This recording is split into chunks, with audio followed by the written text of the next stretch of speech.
Hello friends, सचिना kitchen में आज આપણે બનાવીશું કેળા અને મેથીનું શાક। એકદમ યુનિક અને એકદમ ટેસ્ટી એવું ફટાફટ બની જાય તેવું શાક બનાવીએ। તો તેના માટે આપણે લીલી મેથી લીધેલી છે, તેને આપણે ઝીણી સમારી અને ધોઈ અને તૈયાર કરીને રાખી છે।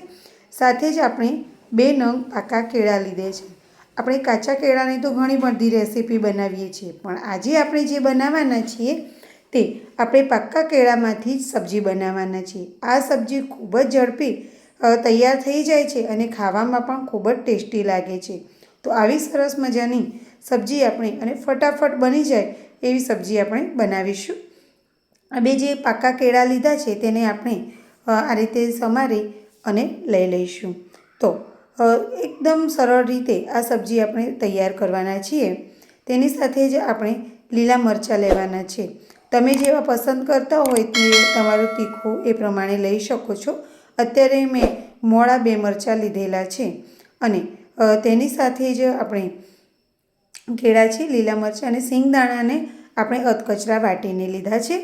સાથે જ હવે આપણે આગળની પ્રોસેસમાં 2 ચમચી જેટલું તેલ લઈ તેની અંદર આપણે જીરું એડ કરીશું અને જીરું થોડું ગરમ થાય ત્યારબાદ આપણે થોડી અંદર હિંગ એડ કરીશું અને સાથે જ આપણે લાલ મરચાંના 2 ટુકડા કરી અને અંદર એડ કરી લઈશું। લીલા મરચાં એડ કરીશું અને તેની સાથે જ આપણે તેની અંદર થોડો હળદર પાવડર પણ એડ કરીશું। આ રીતે ખૂબ જ સરસ અને ટેસ્ટી એવું આ મેથી અને કેળાનું શાક બની અને તૈયાર થશે। સાથે જ આપણે સિંગદાણા લીધેલા છે તેને અધકચરા આપણે ખાંડી અને લીધેલા છે। તમે શેકેલા સિંગદાણાનો ભૂકો પણ લઈ શકો છો। આ રીતે અધકચરા હોય તો તેનો ક્રંચ મોઢામાં આવે તો ખૂબ જ ટેસ્ટી લાગે। આ સિંગદાણા થોડા સંતળાઈ જાય અને મરચાંને પણ સંતળાઈ જાય ત્યાં સુધી આપણે અડધી મિનિટ સુધી તેને સંતળાવા દઈશું। આ રીતે તે સરસ સંતળાઈ જાય ત્યારબાદ હવે આપણે આગળની પ્રોસેસ કરી લઈએ કે આપણે જે મેથી છે તેને આપણે ઝીણી સમારી ધોઈ અને એકદમ કોરી કરી અને પહેલેથી જ રાખેલી છે। તો એ મેથીને હવે તેની અંદર એડ કરી દઈશું। તમે જે પ્રમાણે કેળા લીધા હોય એ પ્રમાણે તમે મેથી વધારે કે ઓછી તમારી પસંદ અનુસાર લઈ શકો છો।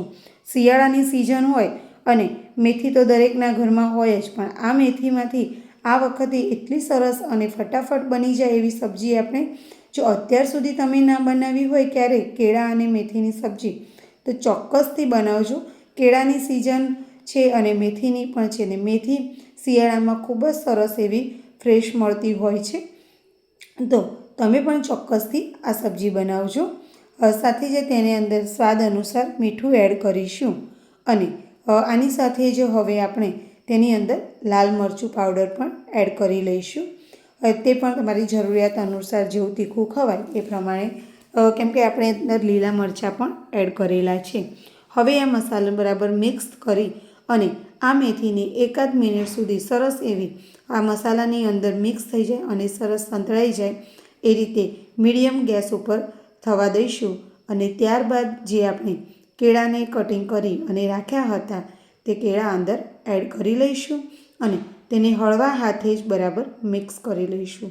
બસ ખૂબ જ સરળ રીતે અને ફટાફટ હવે આપણી સબ્જી બની અને રેડી થઈ ગઈ છે। તો છે ને ખૂબ જ ઇઝી રીત। જો તમે અત્યાર સુધી ના બનાવી હોય ને તો આ મારો વિડીયો જોઈ અને ચોક્કસથી બનાવજો અને કોમેન્ટ કરીને પણ મને જરૂરથી જણાવજો કે તમે આ સબ્જી બનાવી હોય તો તમને કેવી લાગી અને આવી સબ્જી તો તમે ક્યારે બનાવી છે કે નહીં તે પણ મને ચોક્કસથી જણાવજો। ખૂબ જ ટેસ્ટી અને ખૂબ જ ઝડપી બની જતી એવી સબ્જી બની અને રેડી થઈ ગયેલી છે। હવે આપણે તેને સર્વિંગ બાઉલમાં લઈ લઈશું।